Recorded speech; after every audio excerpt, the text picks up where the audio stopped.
بسم اللہ الرحمن الرحیم۔ السلام علیکم پری نائنتھ کلاس۔ آج آپ کے لیے اردو کا 9واں سبق پیش کیا جا رہا ہے، جس میں ہم آج تیسری غزل پڑھیں گے اور اس کے شاعر ہیں مرزا اسد اللہ خان غالب۔ مرزا اسد اللہ خان غالب کا شمار اردو کے عظیم ترین شعراء میں اور اساتذہ میں ہوتا ہے۔ پہلے ہم ان کے بارے میں تعارف پڑھیں گے اور اس کے بعد ان کی غزل جو اس کو خواندگی کی جائے گی، یعنی اس کو پڑھا جائے گا۔ البتہ اس کی تشریح اور مشق جو ہوگی وہ ہم اگلے سبق تک چھوڑیں گے۔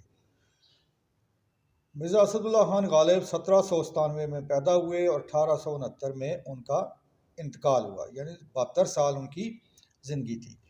اصل نام اسد اللہ خان اور تخلص غالب تھا۔ آپ آگرہ میں پیدا ہوئے۔ والد کا نام مرزا عبداللہ بیگ تھا۔ غالب کی عمر 5 برس تھی کہ ان کے والد ایک لڑائی میں مارے گئے۔ اس وقت ہندوستان میں بہت شورش تھی، بدامنی تھی اور دلی پر مسلسل حملے ہوتے رہتے تھے، جس میں ان کے والد بھی مارے گئے۔ والد کے انتقال کے بعد مرزا کی پرورش ان کے چچا نصر اللہ بیگ کے سپرد ہوئی تھی، جو انگریزی فوج میں ملازم تھے۔ وہ بھی جلدی انتقال کر گئے تو یہ اپنی والدہ کے ساتھ دلی آ گئے۔ بچپن میں انہوں نے شیخ معظم سے تعلیم پائی۔ بعد میں انہوں نے عبدالصمد سے فارسی میں مہارت حاصل کی۔ اس زمانے میں باقاعدہ اس طرح کے اسکول وغیرہ نہیں تھے، اساتذہ کے پاس ذاتی طور پر ہی تعلیم حاصل کی جاتی تھی۔ دلی میں 13 برس کی عمر میں ان کی شادی نواب الہی بخش معروف کی بیٹی سے ہوئی۔ یعنی اس زمانے میں عام دستور تھا کہ جو بچے تھے ان کی شادیاں جلدی کر دی جاتی تھیں۔ اس طرح اگر آپ الطاف حسین علی کے بارے میں پڑھیں گے تو ان کا بھی یہی ہے کہ بہت جلدی ان کی شادی کر دی گئی تھی۔ مرزا غالب کو پینشن ملتی تھی، یعنی ان کو بادشاہ کے دربار سے پینشن ملتی تھی، جس کے اضافے کے لیے انہوں نے کلکتے کا سفر بھی کیا۔ یعنی جب بعد میں بادشاہ سے نہیں بلکہ ان کو انگریزی دربار سے پینشن ملتی تھی اور ان کی پینشن جنگ آزادی کے دوران بند ہو گئی تو انہوں نے کلکتے کا سفر کیا۔ اس وقت برطانوی حکومت جو تھی، جو انگریز جہاں پر تھے، ان کا جو دارالحکومت تھا اس وقت تک کلکتہ سے دلی بعد میں بنایا گیا تھا، مگر ان کی پینشن میں اضافہ نہ ہو سکا۔ اس زمانے سفر کرنا آسان نہیں تھا اور بیل گاڑیوں وغیرہ پر ہی سفر کیا جاتا تھا اور گھوڑوں پر۔ تو مرزا غالب جو ہے وہ اس وقت تقریباً عمر کے آخری حصے میں تھے، تو انہوں نے گھوڑے پر سفر نہیں کر سکتے، اس لیے انہوں نے بیل گاڑی کا سفر کیا تھا اور 1 سال تک وہ کلکتہ میں بیٹھے رہے تھے، لیکن ان کی پینشن بحال نہ ہو سکی۔ چنانچہ معاشی تنگ دستی کی وجہ سے 1850 میں بادشاہ کی ملازمت اختیار کی، یعنی بہادر شاہ ظفر کے دربار کی ملازمت اختیار کی اور بادشاہ کے استاد بھی ہو گئے۔ 1857 میں جنگ آزادی کی وجہ سے پینشن بھی بند ہوگی اور شاہی ملازمت بھی جاتی رہی، یعنی پینشن تو پہلے سے ہی بند تھی، البتہ جو بادشاہ کے دربار میں نوکری تھی وہ بھی ختم ہو گئی۔ نواب یوسف علی خان والی رامپور نے 100 روپیہ ماہوار وظیفہ مقرر کیا جو تا حیات انہیں ملتا رہا۔ تو آپ اندازہ لگائیں کہ اس وقت جو ریاست تھی رامپور، وہاں کے جو نواب تھے یوسف علی خان کا وظیفہ مقرر کیا 100 روپیہ۔ تو اسٹوڈنٹس اس وقت 100 روپیہ جو بہت بڑی رقم تھی اور بہت ہی بڑی رقم تھی، جو تا حیات انہیں ملتا رہا۔ عمر کا آخری حصہ بیماریوں میں گزرا، انہوں نے دلی میں وفات پائی اور وہیں دفن ہوئے۔ تو یہ 2 پیراگراف جو ہم نے پڑھے، ان میں غالب کے ابتدائی اور آخری حالات زندگی جو ہیں ہم نے ان کے بارے میں پڑھا ہے۔ اب اگلا پیراگراف جو پڑھیں گے اس میں ہم ان کے شاعری کے بارے میں اور ان کے کلام کی خصوصیات کے بارے میں پڑھیں گے۔ غالب نے اردو اور فارسی دونوں زبانوں میں شاعری کی۔ اردو شاعری میں ان کا مقام بہت بلند ہے، اسے سب نے تسلیم کیا ہے۔ یہ آپ کے لیے حیرت کی بات ہوگی کہ غالب نے اردو میں صرف ایک دیوان لکھا ہے۔ دیوان کہتے ہیں جو ان کی شاعری کا مجموعہ ہوتا ہے، اور اس میں تقریباً 220 کے لگ بھگ غزلیات ہیں۔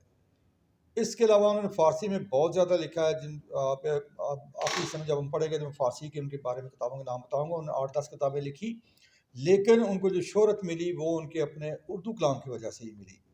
اور جو میں نے کہا ہے کہ محض ایک دیوان ہے اور اس میں بھی تقریباً 220 کے لگ بھگ غزلیات جو ہیں انہوں نے لکھی ہیں۔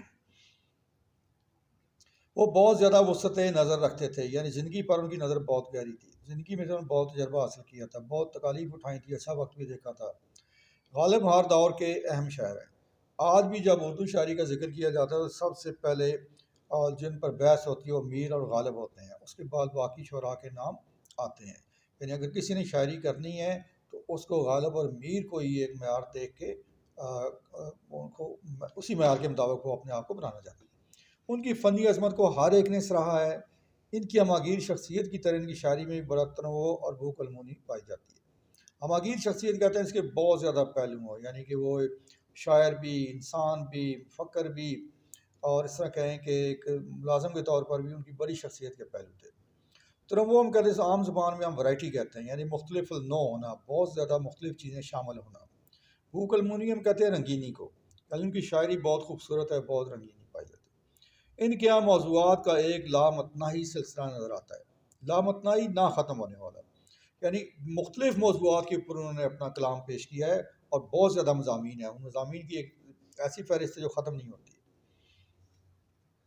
ان کی اردو غزل مضامین کی رنگا رنگی، وسعت نظر، تخیل کی بلندی، پہلو داری، معنی آفرینی، نادر تشبیہات و استعارات، نئے نئے الفاظ و تراکیب، طنز و ظرافت، آفاقیت اور جدت ادا کی بدولت بہت اعلیٰ پائے کی ہے۔ یہ جو غالب کی شاعری کی مختلف خصوصیات بیان کی گئی ہیں کہ رنگا رنگی یعنی بہت خوبصورتی سے پائی، وسعت نظر اعلیٰ خیالات، تخیل کی بلندی اس کا مطلب بہت اعلیٰ خیالات ہیں ان کے، پہلو داری یعنی زندگی کے مختلف پہلوؤں پر انہوں نے اس کو کیا، معنی آفرینی بہت زیادہ بامانی شاعری انہوں نے کی ہے، نادر تشبیہات و استعارات، تشبیہ آپ نے پڑھا جب کسی چیز کو کسی خوبی یا خامی کی بنا پر کسی چیز تشبیہ دیا، اس سے ایسا قرار دیا جاتا ہے، استعارہ ہم کہتے ہیں کسی چیز کو ہو وہی چیز قرار دینا، یعنی نئی نئی تشبیہات اور استعارات جو تھے غالب نے اپنی شاعری میں استعمال کیے، نئے نئے الفاظ شامل کیے، نئی نئی تراکیب یعنی مرکب الفاظ کو ملا کر بنانا، اس طرح طنز بھی ہے، ظرافت ہے، آفاقیت یعنی ان کی شاعری ہر دور کے لیے اس سے استفادہ کیا جا سکتا ہے، جدت ادا یعنی جس طریقے سے انہوں نے پیش کی، یہ سب چیزیں بہت اعلیٰ پائی جاتی، بہت اعلیٰ درجے کی پائی جاتی ہیں۔ انہیں خصوصیات کی بدولت انہیں اردو شاعروں کی صف اولین میں ممتاز جگہ ملی ہے، یعنی جب اردو شعراء کا ذکر آتا ہے، میر، غالب، اور اس کے بعد سودا اور مصفی اور اس طرح چلتے چلتے سلسلہ جو آگے غالب، فیض اور اس طرح آج کے شعراء تک پہنچتا ہے۔ تو یہ تیسرا پیراگراف جو تھا ان میں ہم نے غالب کی شاعری اور ان کے کلام کی خصوصیات پر پڑھا ہے۔ اب آخری جو چھوٹا سا پیراگراف ہے اس میں ہم غالب کی اہم تصانیف یعنی کون کون سی کتابیں لکھی۔ دیوان غالب یہ اردو میں ہے، دیوان فارسی یہ فارسی شاعری ان کی مجموعہ ہے، گل رانا، مہر نیمروز، دستمبو، کاتب برہان، لطائف غیبی، قادر نامہ، عود ہندی اور اردو معلیٰ شامل ہیں۔ یہ غالب کی تصانیف ہے۔ تو اسٹوڈنٹس ہم نے غالب کا تعارف پڑھا ہے، اور اب ہم ان کی غزل یا صرف اس کی خواندگی کریں گے، اس کو پڑھیں گے، اور باقی جو اس کا مشق ہے، اسی تشریح جو ہے وہ انشاءاللہ ہم اگلے سبق میں کریں گے۔ دل ناداں تجھے ہوا کیا ہے، آخر اس درد کی دوا کیا ہے، ہاں میں مشتاق اور وہ بیزار، یا الہی یہ ماجرا کیا ہے، میں بھی منہ میں زباں رکھتا ہوں، کاش پوچھو کہ مدعا کیا ہے، ہم کو ان سے وفا کی ہے امید، جو نہیں جانتے وفا کیا ہے، ہاں بھلا کر تیرا بھلا ہوگا، اور درویش کی صدا کیا ہے، جان تم پر نثار کرتا ہوں، میں نہیں جانتا دعا کیا ہے، میں نے مانا کہ کچھ نہیں غالب، مفت ہاتھ آئے تو برا کیا ہے۔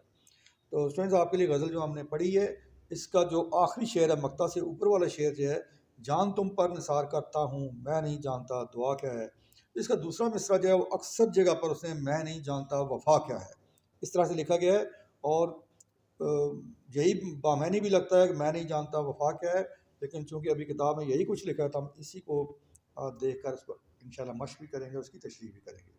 تو آج کے لیے آپ کا سبق تو آپ نے صرف مختصر سے ایک ہوم ورک کرنا ہے کہ جو مرزا غالب کا تعارف آپ نے پڑھا ہے، اس کے آپ نے 10 آبجیکٹیو بنانے ہیں، اس میں ان کے حالات زندگی میں سے بھی، اور ان کے جو کلام کی خصوصیات ہیں ان میں سے بھی، اور آخری جو تصانیف کے نام ہیں ان میں سے بھی، یعنی کل ملا کے اس پورے تعارف میں سے آپ نے 10 آبجیکٹیو ہیں ان کے بنانے ہیں، یہ آپ کا ہوم ورک ہوگا۔